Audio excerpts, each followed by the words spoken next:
kulanti wacan oo wanaagsan meel kasta naga daawanaysan daawadayaal halka naga daawanaysan hoyga jacaylka aalaab waxa ugu bartay inaan ka soo gudbino kusooyin jacayl oo kala duwan oo ku dhacay bini'aadamka xukunka ku nool sidaan idin soo gudbin doono imika waa kasaa jacayla oo aad quruxda murugo iyo farxad isugu jirta oo aad ka heli doontaan haddii aad asxaabta nagaga xidhan tahay hoyga jacaylka. Please share, like, comment and subscribe. لو ذاك صحابك هذا السلوك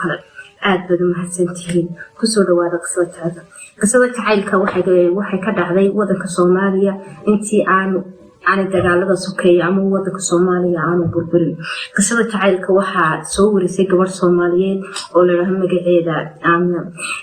gabadha Soomaaliyeed qisaduna waxay ku bilaabaysaa sida tan dawsho wanaagsan. Aamina waxay tiri waxaan ku barbaaray oo ku dhashay gobolka Shabeellada Dhexe gaar ahaan magaalada Balcad halkaas oo waxbarashadii dugsi hoose sare ilaa heer dugsi sare aan ku dhamaystay. waxa aan jaarhayn bay tiri waxa aan jaarhayn oo jaar wadaaghayn oo aan isku soo akornay wiil Soomaaliyeed isagana oo la dhihi jiray Mahad. wiil Soomaaliyeed oo la dhihi jiray Mahad waxay Aamin sheegtay wiilkaas inay isla soo barbaareen ay jaarhaayeen ay iskuul haayeen ilaa yaraantoodii ilaa firjirkoodii ay wada ciyaari jireen ku wada bardoodomi jireen meel u dhaxaysa labadooda guri. Aamin waxaan sidii ahana waxay tii wiilkii aan jaarhaanaba waa isla soo barbaarnay 10 jir baan isla soo gaarnay 12 jir dugsigii dhexe baan dhamaynay kii saran aadnay. Mahad wuxuu ii ahaa wiil walaalkaya oo sida walaalahayga ila dhashay oo kale ayaan isku ahay. Anaagtiisa waxaan ka ahaa wiil walaashii oo kale oo walaalihiisa qoyska hooyadii dhashay oo kale ayuu ahaa. waxa sidii sheekadu u socotaba markii aan soo hormaarnay oo aan soo noqonay aan teenage soo noqonay waxa meel kasta aan tagayno waan isu raaci jirnay goob kasta aan tagayno uu isu raaci jiray uma ahaan jirin asaga haddii uu meel tagayo haddii goob xalfadeed tahay haddii goob ciyaareed tahay oo garoon lagu ciyaarayo tahay haddii goob riwaayadeed tahay Mahad hadduu tagayo wuxuu la socodsiin jiray waxaan igu codsin jiray aalaaba inaan raacno goobahaas ee magaalada degmada Balcad ku noolayna waan isu raaci jirnay waxaan nahay dad si wada jira maxaan goobta u tagi jiray. Aamin waxay tiri maalmaha kamid ah buu yimid goor casar galaba oo xilliga adigu duhuradii aan casarna leedahay wuxuu gulaabnay waxay jirtaa riwaayad lagu dhigayo degmada waxaan rabaa riwaayadda inaad maxaa la yiraahdaa ka qayb galaan tagno sida caadada noo ahayd maxaa la yiraahdaa kamaan diidi karayn Mahad qof aad ugu qaaliyo walaalkay oo soo wada kornay waxay tiri Aamini waxaan ku hayban ku yiri laakiin waxaan ka codsaday inuu igu soo yara laabto si aan isugu diyaariyo tagitaanka maadaama aad ka garanaysid inaan markay meel u baxayso ama meel xilfad ama meel fan ka dhaca ama riwaayad ka dhacso ay tahay baala inay habluhu isdiyaariyaan oo aniga yar diyaar garowaan adna sidoo kale iga muudidin wuu iga aqbalay oo maxaa la yiraahdaa wuxuu ku soo noqonay si diyaar garow. intii aan sii diyaar garoobaya Mahad wuxuu qabtay goobtii tigidhada lagu iibinayay labadeedii tigidh buu noo soo jaray aniga iyo asaga uu igu soo noqday anigoo diyaara oo macnihii u diyaar garoobay inaan tagno riwaayadii markaan tagnay buuq badan baa meeshii ka dhacayay oo marka riwaayad la xiiseynaya bay ahayd oo meeshu waa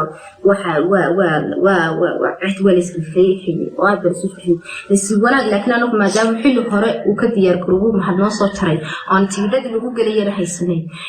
si fudud baan ku galay albaabkii oo maxaa la yiraahdaa albaabkii aan ku galay riwaayadii baan aad bay u qosol badnayd aad bay u macaanid riwaayadii baan juum wanaagsan ku soo dhamaysanay riwaayadii markay noo soo dhamaatay habeennimadii ay xilli yara dhaxata habeenka bartamihiisii tahay ayuu Mahad wuxuu wataa goobaha had iyo jeer sugu raaci jirnay ku tagi jirnay waxaan noo fududeyn jiray maadaama soo gaari wato wuxuu iga codsaday in aan maxaa la yiraahdaa Aamina ma taxrabaa inaan codsi baan rabaa in aan magaalada gabadeena oo aalaaba marmar aadi jirnay laakiin habeenka aan uga baran ayuu ii sheegay laakiin waa baxay ana waan ka aqbalay magaalada banaankeedii baan tagnay gaarigii baan ka degnay jooga habeenka uu roobaa qaaday dhulka xareedda ayaa madaxweynaysay oo dhul rooban baaha uduga rayska ayaa waxay tiri aamin ayaa ujoogkiisu noo baxay الله مستعان دبدت واحد تري حلقي من عباس قشة كيساني ودد شيك ولا أقولك كفتان يقانا واحد تدوح يقولي ما حد بيقولي وحيت الموقت هرتا إنان عاملين كتشعال هاي مركان ولدي كفتان كيسي يحيزو عم بحن قوس أنا وحوق عليبتي أنا موقت هنا كتشعال هاي ولي بسوا ولا تري موحوقة حدا نوح يقول علي موقت هاي عاملين كتشعال هاي مساحة أنا كوري أنا سكبتنا ولا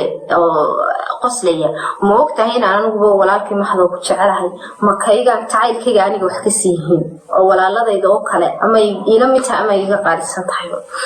ما ستحد في يقولي وأوجا حينا سيد ولا الحياة كلا يتعش حي ولا تنمي صاحب تنمي صور الكرتين صور البرد بتاعنا وينقدر حيو لكن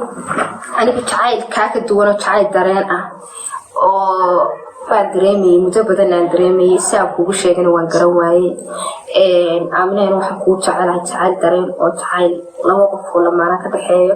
waxaana rabaa in aan mustaqbalka aan kula wadaago jacayl qurux badan oo nolol farxad la qaybsano codsigaasaan wataa mayga aqbaleysa jacaylkii hore isku ogeena waa tilmaamay soo wada baarkii hadda anigu mid kale aan wadaa maanta waa codsigiisu yahay jacayl inaan ku jecelahay jacaylkii laba qof ay xidhiidh inaan xiriir sameeyno oo shukaansi hasaawo jacayl ku dheehayayna bilowno waxay tiri waan aamsay waxa igu noqotay shock oo kale inuu saygu waan aamsoo saas oo kale ka weeray wixii igu jawaabay miyaanan u qalmin inaan ku jeclaado oo aamina jeclaado xiriir iyo hasaawo wadaagno waxa kulmay waad u qalataa anoo markaxtay aad nahay oo dididay waxaan ku ori please waxaad siisaa time aan ku soo fikiro asnaygu muu adkeen wixii guri waan ku siinayaa min time aad ku soo fikirto sheekada yadii kale iyo waxaan ka sheekaysanayna ayaan halkii iska sii wadanay abaaka bacdina gaariga soo fuulay guryahayagu isu dhawaaba min gurigayagu buu dhigay habeenkii oo dhan walbahaar walwal maxaad samaysaa waxaana haybay tiri daada markaas 18 jir baan soo gelayaa weligay shukaansi maan gelin oo qofkii ugu horeeyay shukaansi soo bandhigta amba la bilaabi doono maxaa noqon doonaa bay tiri mahadnad waa kan walaalkayo awalan aan isla soo qornay ceesho milix xasuusa gaara oo walaaltinimo iyo qoys oo yaraanay maskaxdayda ku joogan ma aha inaan ka diidi karayo sabab aan ku diido iyo sabab aan ka aqoon midna waan garan waaye waxay tiri weegii ku xigay baan isla sidoo kale kulanay maadaama inaan ayaduna asxaabteeda kamid naga tagaysay magaalada ayaan inantii habeenkiisii maca salaameynay markaan inantii xalfad loo dhigay baan inantii gurigoodii baan geynay si labadeedii baa isku soo hadhay dabeet maadaama isku xaafadna nahay saarnahay markaan soo soconintaan guryahayga soo gaaray mahad wuxuu weydiiyay tiri wuxuu igu yiri aaminay jawaab ka sugayay in waqti aad ku filanaad ku soo fikirteen inaan ku siiyaaban rajaynaya waxa waan aamusay isla su'aasha habeenkii hore igu yiri maanan u qalmin inaad xiriir kula sameeyo aan ku jeclaado maanan u qalmin waxa aan aad u naxsan oo macni kelmadaas markay gurtay baan ku lahaa waad u qalataa waan ka soo fikiray waan ogolahay inaan xiriir walaaltinimadayna xiriir jacayl u bedelo waxay tiri muddo xilliga aan habeenkan aqbalaya 1988 kabaheed muddo badan ayaa laga soo wareegay waa sheeko macaan iyo xiriir macaan oo jacayl baan dhexmaray magaaladii balagaxay caan baan ka noqonay waxay tahay aroos tahay laba kasto shukaansanaya laba kasto isaroosiya waxaan loo soo qaadan jiray jacaylka aamina iyo maxad oo kale ayaa tusaale ahaan ugu soo qaadan jiray tusaale aan noqono bulshadii balcad ku noolay gaar ahaan dhalinyaradii waxay saas ahaato waqti fiican oo waxbarashadeeduna gabagabo ku dhowdahay ayaa waxay tiri waxa ka ilaa 1988kii baa aqbalada jacaylkaygii aan macnaheedu aqbalayna shukaansi waxa ilaa 1990kii waxaan ahay lamaano lagu daydo oo magaalada balcad laga daydo guud ahaan dhalinyarada iyo intii waayeelo walaalo mahad iyo aamino kale waxay tiri halkan buu ka bilaabmi doonaa waxa ku 1990kii ka qarxay dagaaladii sokeeye ee Soomaaliya wadankii waxay tiri arday baan nahay isku filaashimana gaan ismanaan guursan واحد وحي مقالة حلي دمي سوقان إلا كوني سغال بقوليول كوبي سغاشين كبشي لبعض واحد ماد قبيل كواسو كسو تشيدي يا قبيل كانوا كسو تشيدي دغالدي سوكيا يسكبو مادين waxaan noqday laba qabiil oo aad soo isu leeynaya isuna dilaya ma xad wax faamigooda uu qaxay oo xaqay muqdisho u qaxay aniguna waan qaxay faamigaygu way qaxeen oo xaqay Kenya tageen waxa jira uruga iyo calooliyo maalintii way bilaabmay waxa walbaha waa maalintii bilaabmay Kenya tagnay xiriyaha Kenya galay waxa jira muddo 3 sano ah ayaana war iyo wacaalin hadmeel ku sugan yahay aana war hayn dhimasho iyo geeri wuxuu yahay asna aanu war yahay dhimasho iyo geeri wuxuu yahay saddexdaas sano waxaan ku maaweelin jiray nafta ku maaweelin jiray meel kastaan wada maray goob kastaan wada maray hadal kastuu yiri waan ku noolaa daawadayaal qaybteena koowaad sheekada halkaas aan ugu soo gabagabeyn doonaa qayb labaad bay leedahay waa sheekada macaan oo xiiso badan ashara ka baran doontaan waxaan la socodsiinayaan anigoo ah Idabsan Cali waxaan rajaynayaa inaad ka hesheen waxaan idin leeyahay maalinta haydii waanaato hadda habeen ku jirtaan habeenku haydii waanaado please channelkayga subscribe like share and comment la sii wadaag haddii aad ka mid tahay dadweynaha subscribe ka noo ah please la sii wadaag asxaabtaada una share garee waxaan idin soo gudbin doonaa waxaad ku faraxdaan barnaamijyo kala duwan insha Allah inta aan ku kulmi doono sheekadan qaybteeda labaad iyo ilaa inta ka dhamaanayso waxaan leeyahay nooli kulantee indhaha qalbiga